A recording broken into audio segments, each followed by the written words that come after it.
Now, I think you'll be able to see how I hand crank from that angle more easily than if I set the camera up on the other side. I'll try to keep my arm out of the way and adjust the light a little bit. It's probably going to be a dim view. I need a quilt to move that way.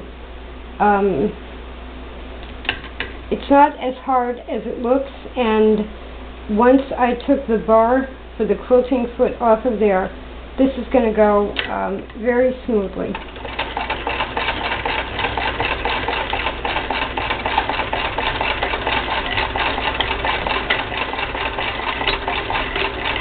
Now I do have to stop and do that, and when the pins are not quite moving as the fabric flattens out, I obviously remove them.